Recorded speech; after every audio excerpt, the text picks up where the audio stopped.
And we are live. I am joined by the wonderful Giga Chad in person, Adonis in person, Heroic Will. How are you doing today, man? I'm good, man. I appreciate the very kind words, and thank you for having me on to have a good discussion.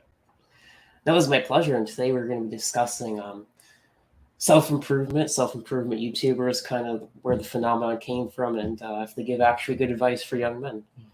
Yeah, we'll see what we can dig up. All right, well, in case you guys don't know, the self improvement YouTubers kind of originated from the red pill manosphere, pickup artistry, kind of. They're more of the you just need to do the work type of people, especially for young Zoomers like myself who kind of have never heard this advice before, kind of raised by the helicopter parents.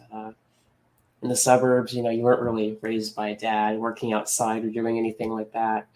So I think this advice is actually very important for young men, especially in this country, because they're not really exposed to this advice, like these truths about you have to put in the work if you want to see results with the opposite sex or success in life. That's a fundamental lesson that you just aren't getting. That's why I think these self improvement YouTubers. I'm going to bring up two just as an example, like Hamza and Casey Xander are so popular now because they fill that role. Yeah, I only recently kind of like based on based on the nudge toward this conversation, kind of like took my first views into anything that was like I would say red pill tier.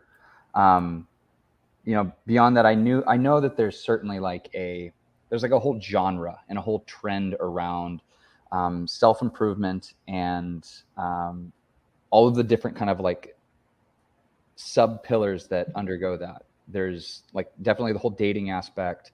There's the personal health and fitness and like gym bro. There's personal finances and autonomy, and then there's There's then no-fap. We can't forget about that one. yeah, don't forget don't fap. Absolutely, yeah, like the negative habits aspects as well. Yeah, and I'm of an older generation where maybe as this stuff came up, I was already kind of like in the workforce, or I'm married. I've already got 2 kids. So I'm not spending a lot of my YouTube time looking up self-improvement stuff anymore and how to date. Like I'm pretty well settled. So I have the perspective of looking back on all this as like, okay, what would I have been thinking if I was, 18 and single, and it was in a state where I would, be looking at this, and would this be something that would be beneficial? And in the broad term, I think overall self-improvement is just kind of like it's a necessary like male space, for lack of a better term, I'd say, because like the natural pathway from going from like a young man to someone that is like fully responsible and effectively in control of themselves. That is what every one of those little sub principles within the overall genre of self-improvement all focus on. So it's interesting. It's like, it feels very much like kind of an organic outgrowth of the internet to like speak directly to young men, where there's older men finding, or at least I say older in the sense of like, someone's 20 talking to a 16-year-old, but it's definitely like there are people sitting at some sort of front of a accomplishment or a state of awareness and perspective, trying to talk backwards. Like it's not you're not passing things upwards in a generation. It's not 20-year-olds trying to talk to 50-year-olds about anything. All of this is definitely in the zone of young men trying to make their first steps away from whatever small, secure pod that they're starting in. And I don't mean that in like the positive sense. That typically means wherever I'm at, I know that I'm making the personal acknowledgement that it's not enough, or at least it's not healthy for me to stay here, and I need to make that first step. And then there's the sea of different channels providing different content that are basically guideposts about moving into there. Is that a fair read? I don't know. Zoomer check my boomerness. I would say that's a fair read. Although I would say it's like you mentioned the pod thing. Like I would say like at least like 90% of us Zoomers, especially the men, are raised in like the single motherhood, like pods in the suburbs, essentially.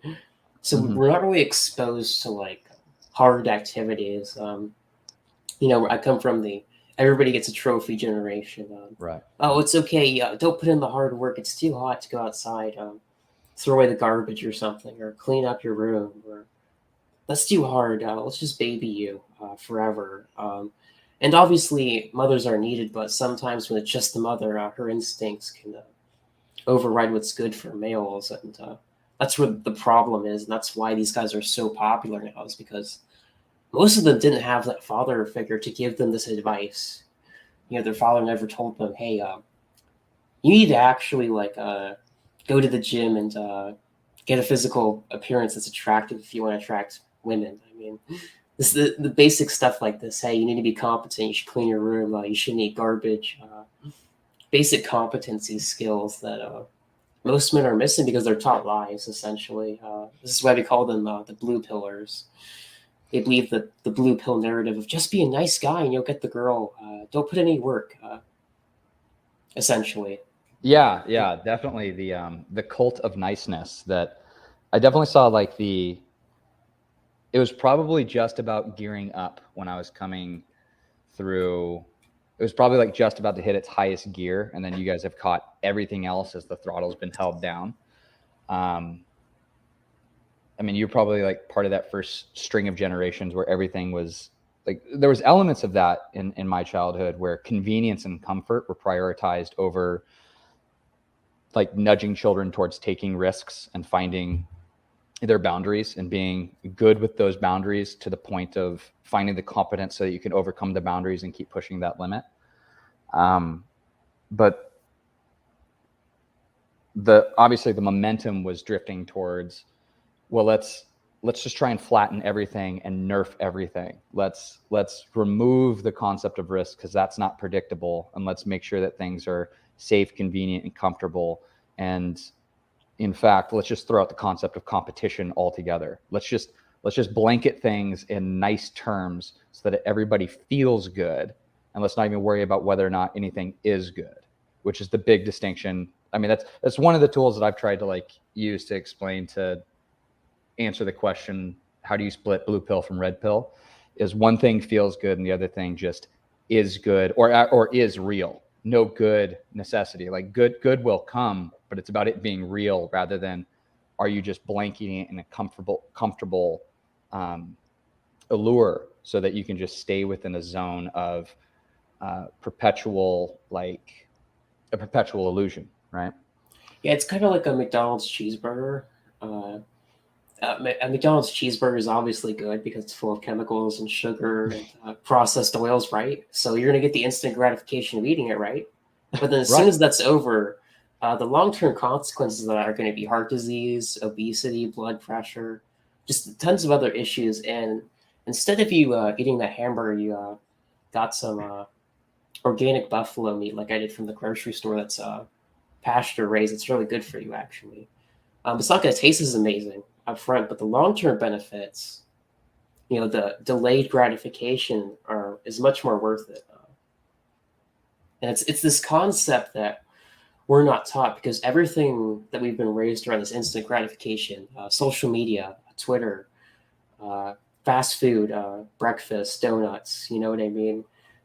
Oh, here's a trophy. You just showed up for the club. You didn't put any work, but you showed up, essentially.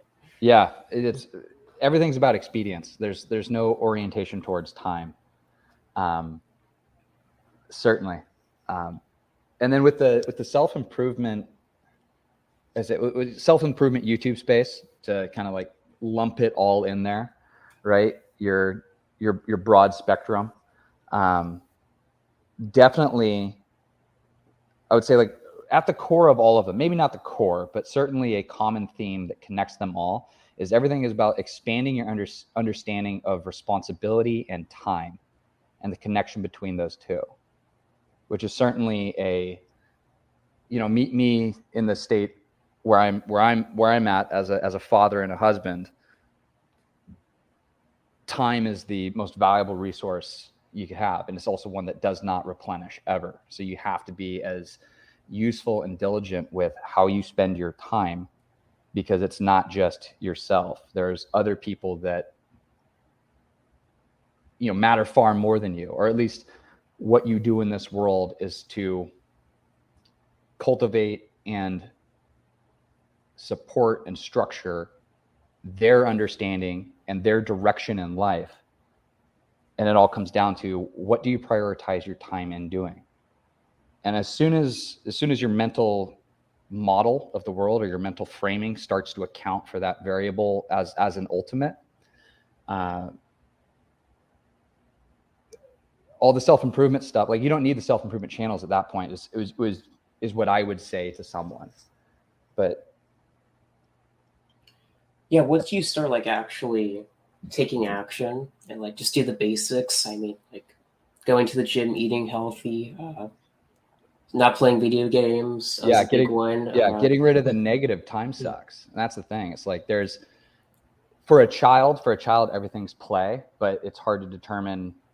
For a child, everything's play and nothing's responsibility. And then those parameters shift as you get older. Everything's responsibility and nothing's play. Not that you can't play, but it needs to take a backseat to responsibility, because responsibility has to come front and center. And even then, part of your responsibility could be, hey, you need to relax and go play with your kids, or you need to do something that's there. But even then, your play is typically never self-serving. No, it isn't. And it's this responsibility that most men lack. This is why, when you look at the vast majority of men in America, they're fat, overweight. They play video games. They drink beer every Friday. Oh, because there's a football game. We gotta get drunk. That's why they have a beer belly and stuff. Or at least those are the excuses they use to, again, like, there is a time and place to like sit and enjoy something. But how are you enjoying it, and at what trade-off? Yeah, it's when you only prioritize your enjoyment over the things that you should be doing. Correct. That aren't going to be instantly pleasurable, but are going to bring you a long-term joy, to use a concept that most people haven't thought about, because they've only been raised on instant gratification. Can I want it now, fast and quick? Yeah. And then the ultimate, like, and I would maybe, I don't know if I'm willing to commit to this, but the framing that I would like try and use for like true self-improvement is when you can take a spectrum of things that you're doing that you find to be enjoyable, but you've altered your perspective and framing to the point that those things are now no longer enjoyable purely because they feel good. These other set of things actually are enjoyable because there's the potential of the investment in the time of doing them now that benefits the future. So the idea of like taking care of your yard and your garden, to use like constant boomerisms, like going out and mowing your lawn.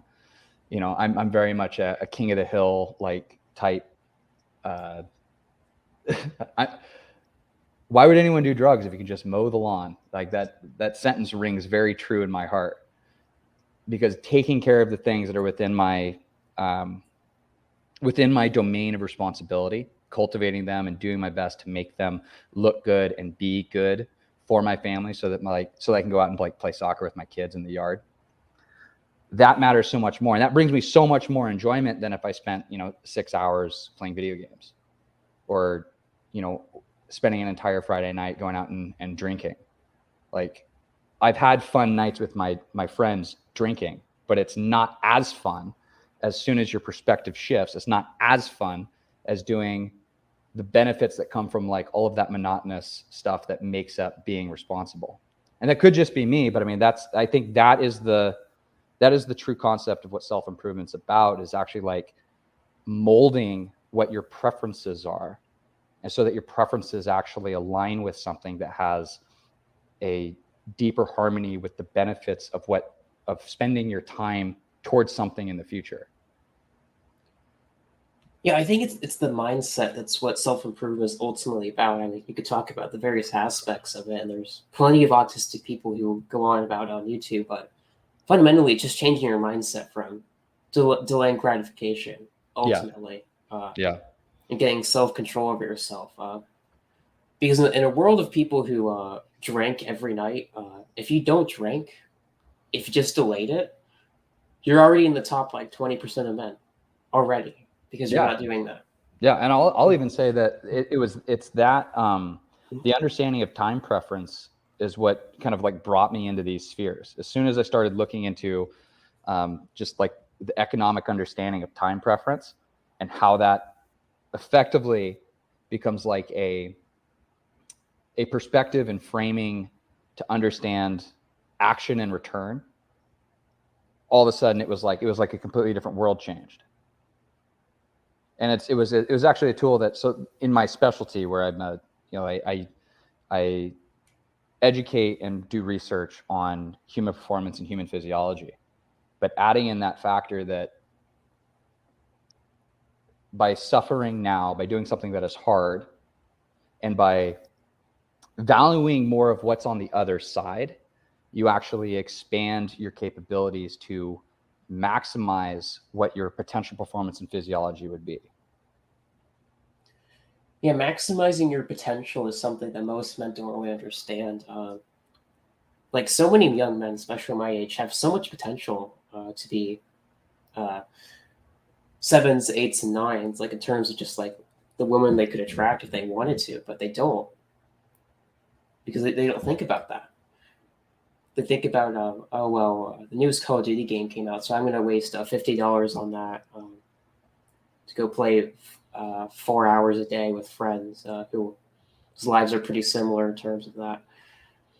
Yeah, and it really does. I mean, there's an interesting point you made there in the sense of like the narrowing of your, for lack of a better term, we can keep it autistic and just say time preference, right? So the narrower that is, effectively just the narrower all of the interests of everybody else in your perspective network. Because now everybody's just constantly changing their attention span to all of these different consumer endeavors or just cheap expedient options. And no one actually like develops anything that's deeper than surface level. Yeah, the fundamental concept is something that a lot of people lack, but that's what this is kind of for. It's for men who actually want to change. You know, that they kind of realize, hey, my life isn't going so great. They're kind of a Jeffrey at the moment. It's part of a term, beta, whatever you want to say. They're the 80% of men who don't get it, whose lives are pretty miserable. Yeah, you're an internal consumer or a what's another term, like a Bugman. corporate, yeah, bugman or corporate pay pig. Yeah, you're just something that'll just keep being extracted from. You'll just have more and more resources extracted from you because you yourself won't develop a rooted understanding of where your resources should go. Instead, you'll just next brand, next thing, cheap, expedient, food, whatever. But all of that is just to maximize your ability to free up the to just be a pool of capital that can just be like tapped into at any point. Yeah, you're a great mindless consumer. That's why they love the Bugman so much. They're great consumers. They constantly spend their money on Marvel movies. Oh, the latest Call of Duty game came out, and look at the skin. That's like $10. Right. I'm gonna go just throw away $10 on this. Exactly. And Even though these things are small, they add up over time. Yeah, you wouldn't. Yeah, why does it matter? It's just a $10 subscription every month, and I just get cheap consumer products. But it's $10 subscription. It does not matter. Why would I spend that anywhere else?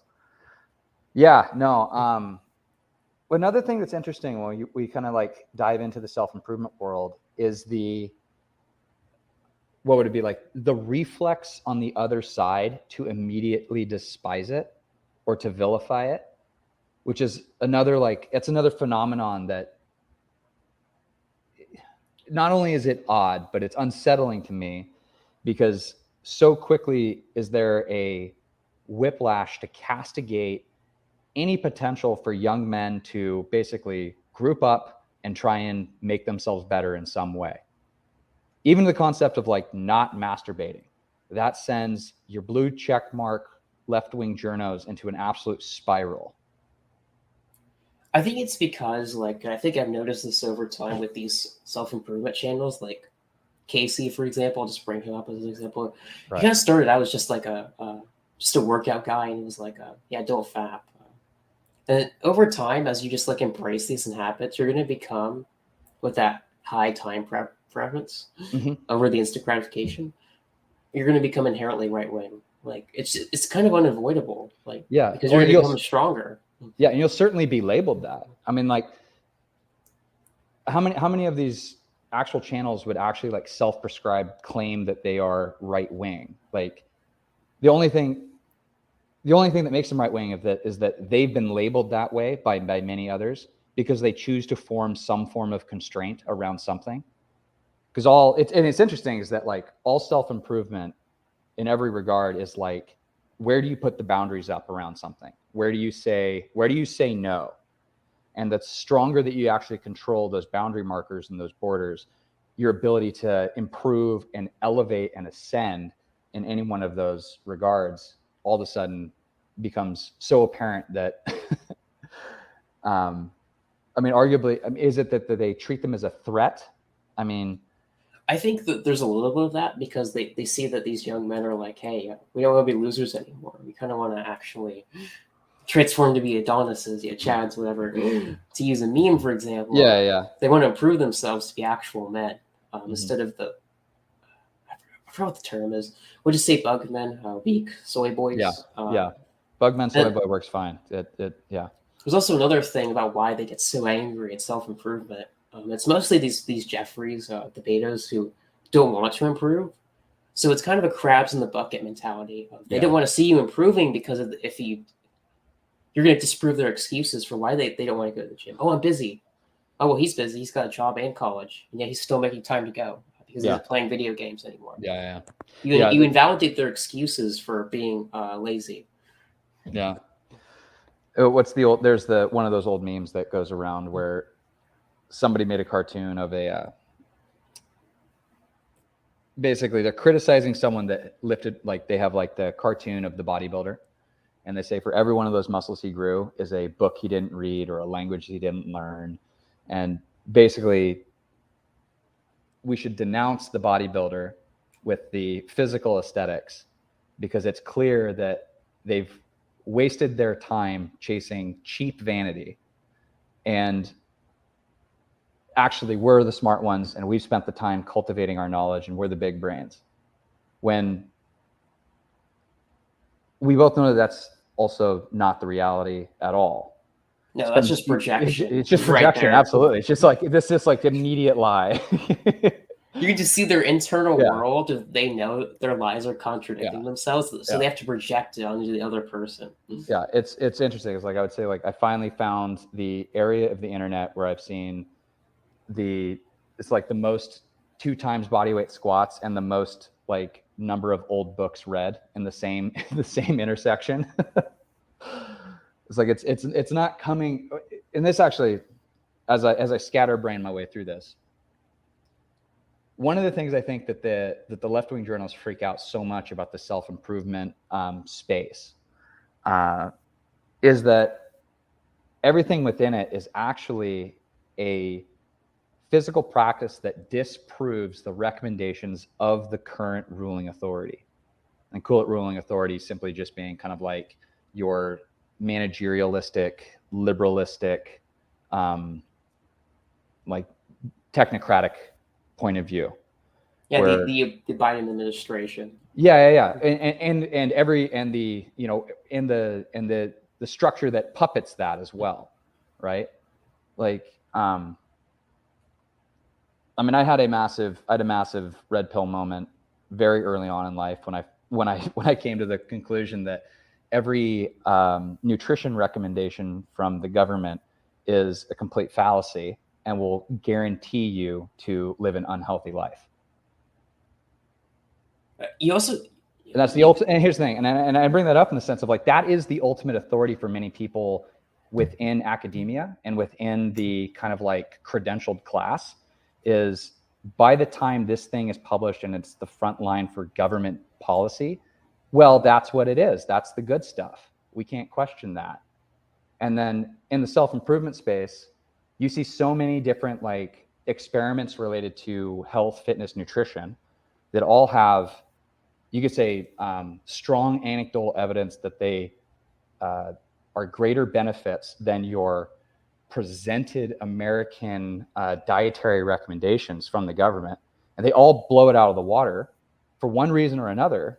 But it's such a threat to the established authority that there is going to be a separate area of information that could invalidate whatever is controlled or is underneath the managerial umbrella, which I think is what I would say is why the journal class basically gets the green light to continually try and deflate and undermine everything that exists within the self-improvement sphere. That's interesting you mentioned that about the recommendations, because actually food stamps that a lot of the poor people use, you can get Oreos, sweets, and cookies with that. That's government funded. So they're literally subsidizing you to be fat and sick. So that should tell you something right there.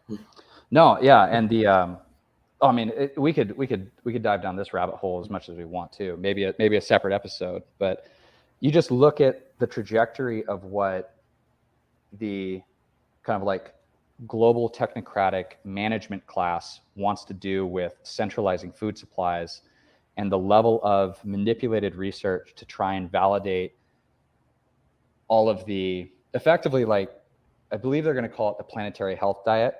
So for the purpose of saving the planet, everybody needs to be on a centralized eating plan that prioritizes eating bugs. Bugs or plant-based protein. Yeah, all of it is about just like effectively they want to remove all of the meat and shift you over to a predominantly plant-based or alternative protein diet is another way to frame it. All of this is warfare over protein space. And I bring this up in the self-improvement space because I don't think I've seen one that, like, there might be one that I missed or just didn't hear about, but they seem to all carry a nutritional recommendation that is like, hey, you should definitely be eating meat. You should definitely be eating grass-fed meat. Yes. Yeah, exactly. And everything's towards like basically the pinnacle of what that should be. Certainly, like, there's an interesting crossover between like the carnivore and keto diet space, like specific diet pathways that have found their way into the self-improvement spaces, because within the self-improvement space, obviously there's more freedom to experiment. And when they found those, all of a sudden they also got targeted, I would say,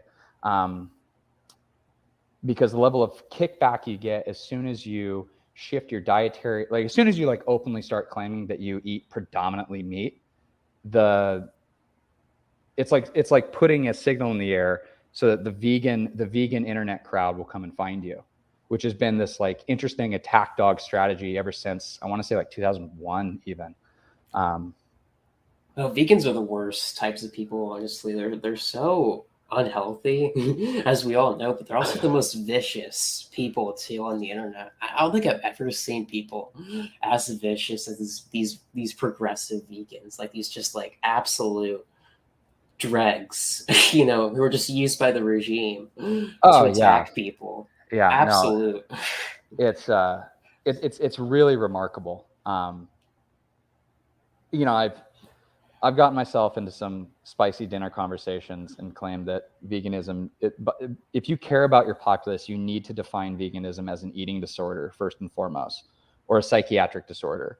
It needs to be placed in that, because the downstream consequences of what that diet produces are always going to be someone that's over anxious, remarkably has remarkable malnutrition, and effectively, just easier to manipulate, to be honest. Like, they're more emotional, that's for sure. Yeah, very much the case. And part of that is that the diet itself, I think, lends itself to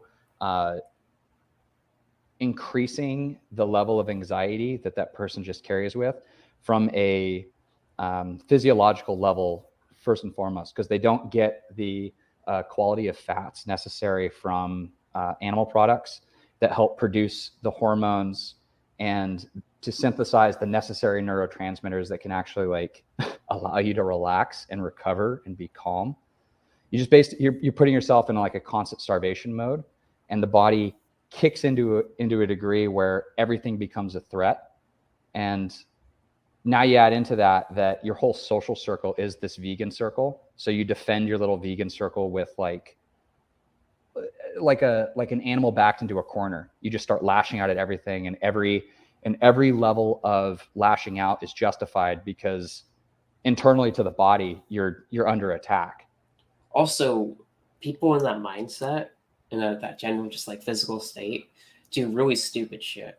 I mean, like, there was this video that I saw like a couple months ago or whatever, where this vegan group went to like a duck factory in California, and they like handcuffed. No, I think it's the term handcuffed their necks to like the machines that harvest the ducks, and this guy was literally choking himself. Oh man! Because he handcuffed himself too tight. Like, yeah, that's just the state of these people. Yeah.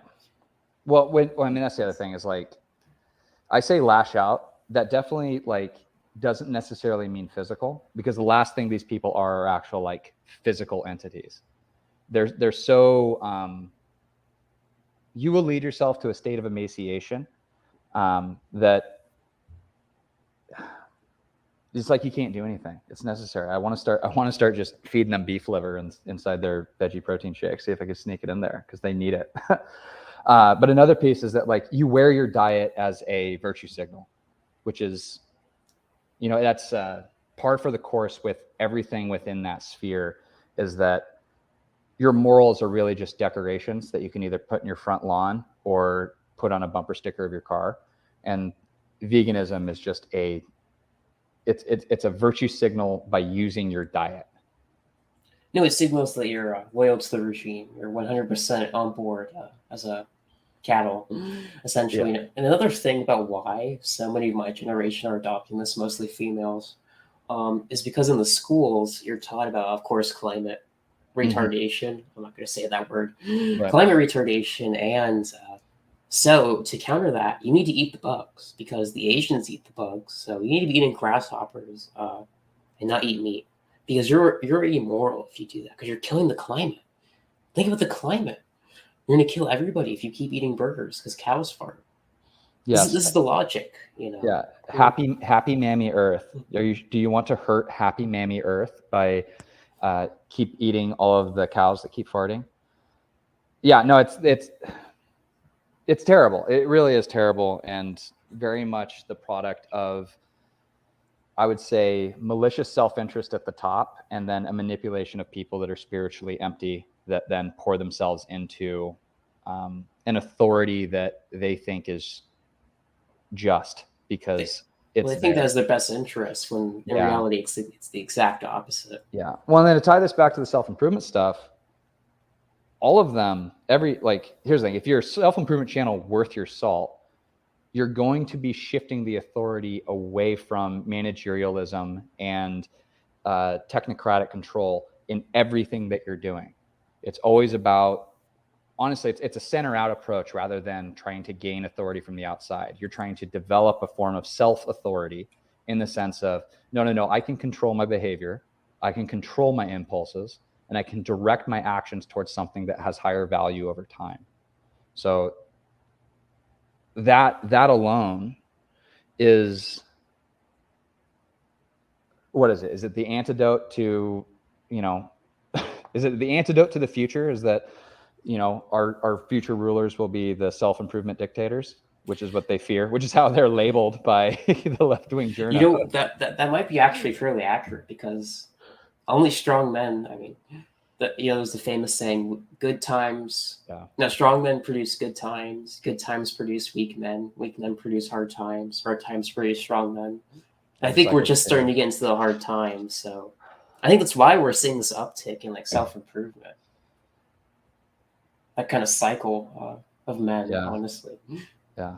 And then we can also spend some time and give the devil its due that there is a what is it? There's a vector for grifters to find a way in. Like the grifter network absolutely exists within the self-improvement space. But it's probably not what the left, like you can't take the left-wing journos take on it, because everything they say is like 10% truth, 90% lie. But within that self-improvement space, where you could say that young men are being manipulated into giving some personality money and then not getting something in return, not by and large, but almost as a guarantee, that will be happening. Oh yes, definitely. Because again, most of these people, before they actually like start going to the gym and doing these practical things that are free, anybody could do them. They're usually in a very manipulable state because their lives aren't very great. Have been raised very well by single mothers. Yeah. So you are going to have these grifters who you do need to watch out for. Obviously, wolves in sheep's clothing are a threat. Mm-hmm. But it's kind of harder because, like, if you're just talking about self-improvement, you can't really monetize that. However, if you're like, hey, I can get you a money program, just sign up to my big course here. Yeah. Hey, here's the best dating advice here. Sign up to this. That's where the grift starts and where the advice actually ends, I think. Yeah, that's probably good. That's probably the good. That's the trajectory is right there. The concept of selling courses. Like you're going to find some that probably have courses that are going to be beneficial to you, right? As long as there's like practical skills that you can take away with and go somewhere and do something with, rather than, okay, are these courses just a circular economy so that you keep coming back and taking more courses? You know, not to mention like there's probably a few of them that push like multi-level marketing schemes guaranteed. Like, a lot of them do actually. There you go. Yeah. See, my wisdom as an older dissident now, it's kicked in. Well, I mean, I've been through that space before, so I know the mindset of the men who are going through this. They use tactics like, it's a lower price. All this is worth $1,000. It's total package, but we're going to give it to you for $500 today. Sign up for this introduction. We'll get you signed up. We'll get you talking to a marketer. They won't say that, but I mean, now that I understand marketing a lot better, I can kind of just see through the grift fairly easily. Right. The manipulative tactics. But most people can't. Yeah. Well, and then another like valid criticism is that they all do kind of say the same thing. They might say it in a different way. It might be presented by a different personality. It might be structured in a different pattern. But at the center of it, they're all the same thing. Like no one's advocating that you don't read books. Everyone has like a top 10 books you must read. And maybe like 4 of the books are different in each one, but roughly they're all the same. And they definitely they all have a aspect of discipline, obviously being one of them.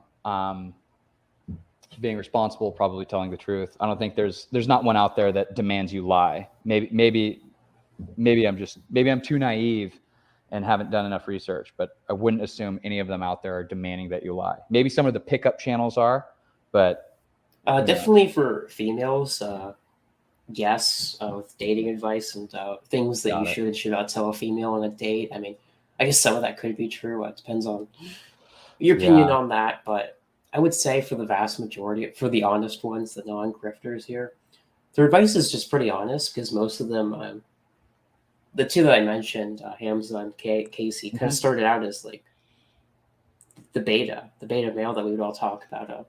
The weak, just deracinated Zoomer who doesn't have any success in their life, but kind of change things around by going to the gym, talking to people, stop playing video games, stop jacking off every day. That's a big one. Right. I think it's really woken up a lot of men, that one specifically. It's just its own grift too. Yeah, absolutely. And I think for all the criticism that there's a grift within the self-improvement space, there's an even bigger grift outside it. It is effectively like, go from a really big grift to a smaller grift and your life will get better. So there's a piece there that seems pretty accurate. Well, just a more honest like place. The people in it are usually more honest, so you're not really going to get those more dishonest types around usually. Yeah, If you are, they're going to be on the periphery of like the community typically. yeah, So I would say that's why you tend to see that.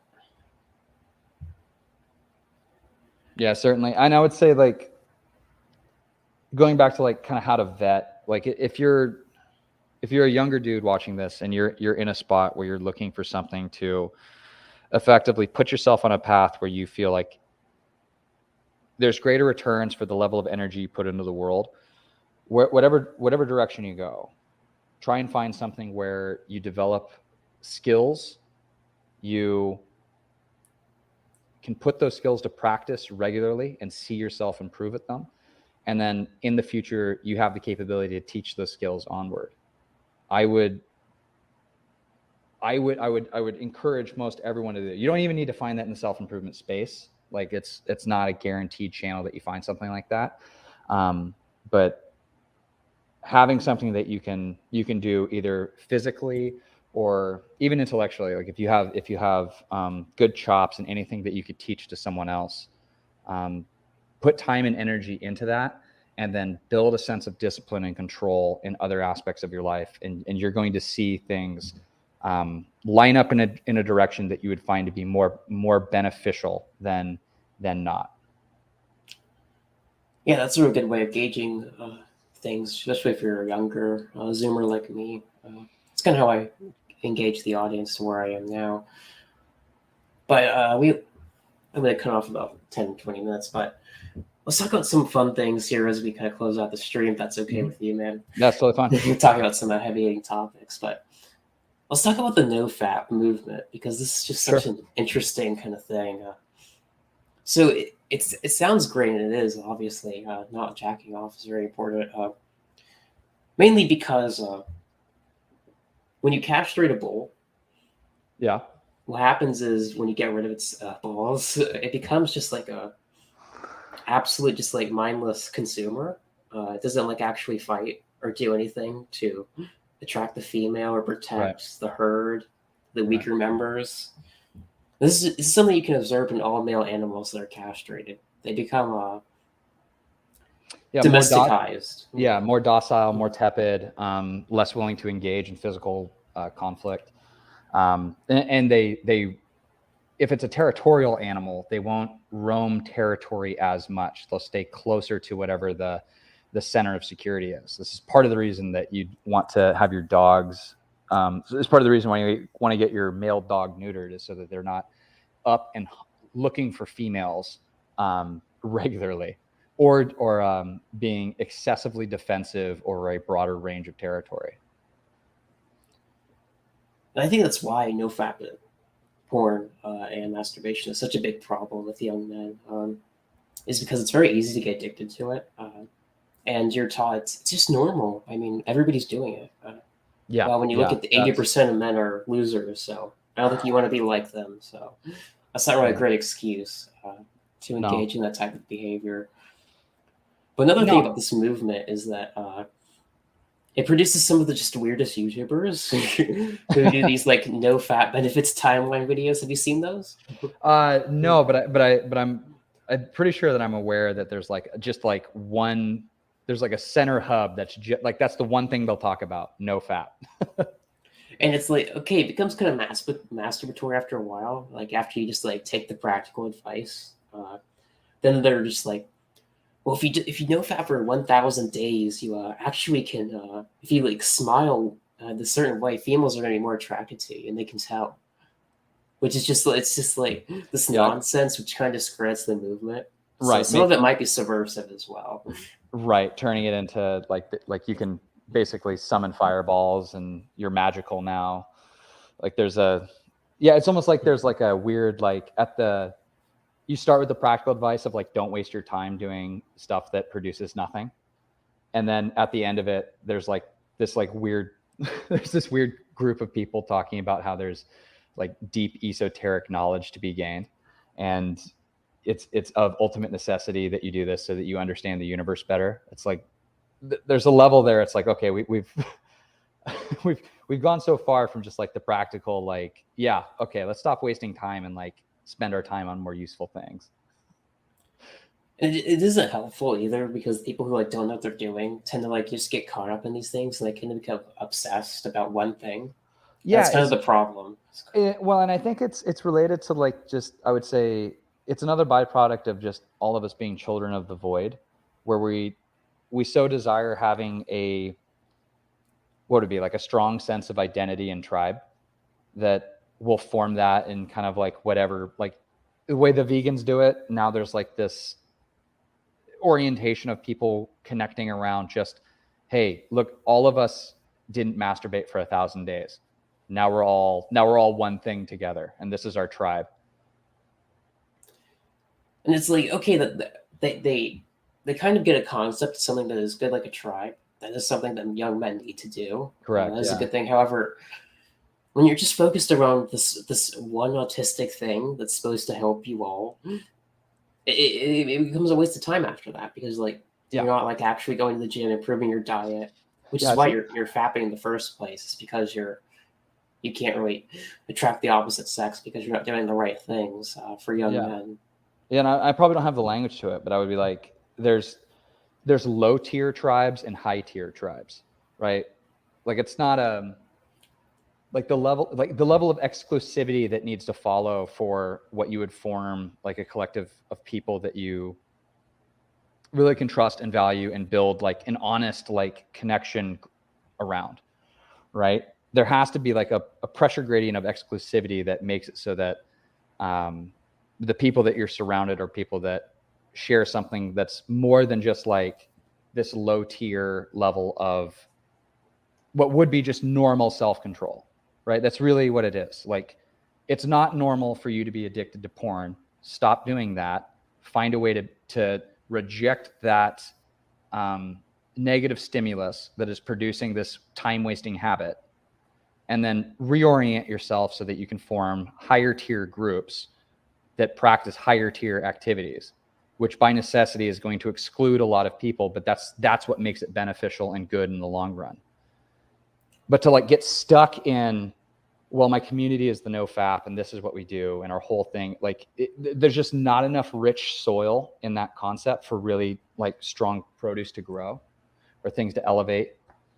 No, because it's also like, okay, well, you're not masturbating, that's great. Your balls are full, but like you're not going to the gym. You're still eating like crap, or your sleep schedule is bad. You're still playing video games. Like you're not addressing like the full picture. Right. Yeah. I mean, that's the thing. It's like the monks that also, for lack of a better term, practice no-fap, but they had a whole like massive structure that was focused towards the highest of the high. They didn't just hang around in their robes and like fist bump each other because they didn't masturbate today. No, they weren't doing these no-fap benefits timeline day 1,005 billion. Right. Yeah. At some point, you need to elevate the lens of values that we're trying to cultivate. And at some point, you get to something that's like we're all aiming and investing and pouring ourselves towards something. The benefit of being on a team that plays a sport. This is one of the few like perspectives that I have like deep knowledge on, because this is like the majority of my life was spent on teams playing sports to a fairly high level. And that level of connection and unity that forms through aiming yourselves towards the potential goal of being something like a champion, right? Or you have an entire season of necessary sacrifice coming up, and we have to hold each other to the capabilities that we have now, but also the capabilities we could have, which is why we train every day together, which is why we prioritize eating well together. And the teams that fall apart are the ones that lose all of those intangible levels of accountability that come from everybody agreeing to take responsibility for whatever their position may be or their role on the team.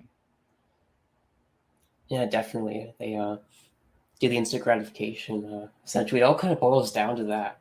It's kind of like instant and long-term gratification. If you could just master that, you can master pretty much all of self-improvement just right there.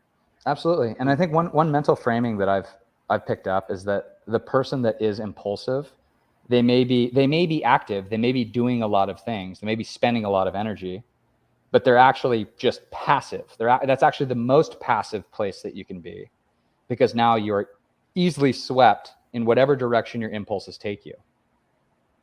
It's like you're stuck in a current and you actually have no control or say in what's going on. You're just letting yourself be basically dictated by forces beyond yourself.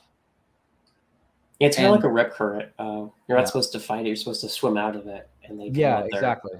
Yeah, it's like there's a paradox there. It's like for you to actually be in control and take action means that you actually need to find something that you can root yourself in and build constraints to all of the different directions that your impulses are either being incentivized to be pulled, or impulses that you haven't built the constraints for yet, or you haven't built the framework to understand yet. I think this is part of the reason why you see, whether or not you think it's a valid tool, that meditation or mindfulness training, really all that is trying to root your active thinking brain to a state where you can just let things kind of speak to your impulses, but you don't give them any credit and let them sway you. You can actually make a conscious choice in what you're choosing to respond to, rather than being completely reactive to every potential gold coin or shiny object that would be trying to capture your attention.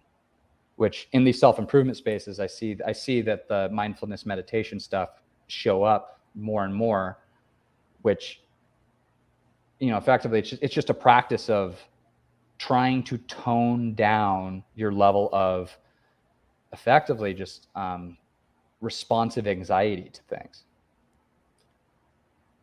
Yeah, you also just like not think for a little bit, which we can all use in this world where you're constantly being exposed to stimuli. Yeah. All the time, 24/7. Yeah. Another reason why we should all get off Twitter. Not just Twitter. I think TikTok is way more cancerous, but I'm too old. I don't have one. I'm not going to get one.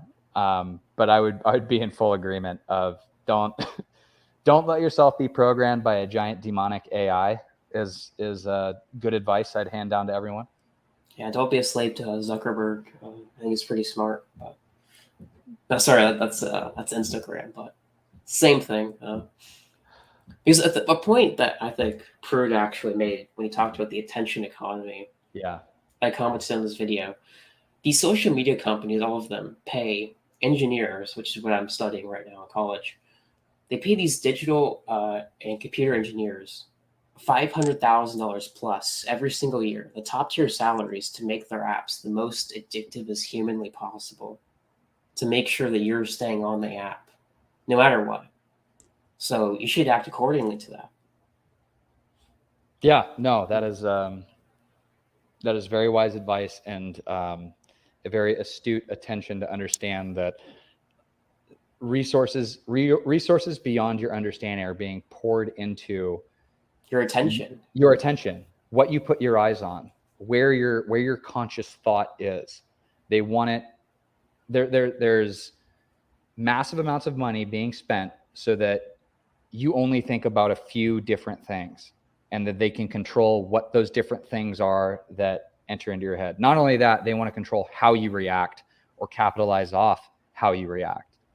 And one of the best things you could do beyond just not being a part of it is to also just step over it and not react, and know that your reaction is part of the game. Yeah, it's something you're doing. It's not being influenced by some engineer you don't know who is making sure that you're staying on, because it's very unconscious. All these things, like at the like button on YouTube or whatever, or the comment section, is designed to release as much dopamine as possible, whether you realize it or not. So that's why you're staying on, even though you said, okay, I'm going to get off after this video, but you still stay on anyway. Yeah, and it sells this. It's a sense of false feedback. Like you get the same level of feedback as if what they're trying to replicate, and they do a very good job of replicating this, is by you hitting that like button internally, you're like, okay, I just let this person know that I thought it was good. But on the other side of that relationship, it's like, it's nothing. It's a single thing that is part of this massive aggregation of different little data points. But you're living in basically like this mini metaverse in and of itself, thinking that you had tangible feedback with someone to share a thought or a positive affirmation. It is not the same thing. If you have the possibility and you can, talk to that person, let them know how you like. I guess all I'm trying to say is, like, don't think that clicking the like button is the same as telling someone that you liked it. I think that's another problem about these, like, just social media apps in general, is that they've replaced human interaction, friendships in real life, and that's invaluable. You can't replace that. Digital. That's a stopgap. Yeah, you need to be having. I think Distributus made this point, is that the future of all right-wing action will be at dinner parties. In real life communities, yes. Yeah. We need to all be the ones that are like hosting our friends and neighbors and community members over to our homes, and basically living out the practice and ritual of being the communitarians that we constantly say that we are. Like, it can't necessarily exist within your Telegram group.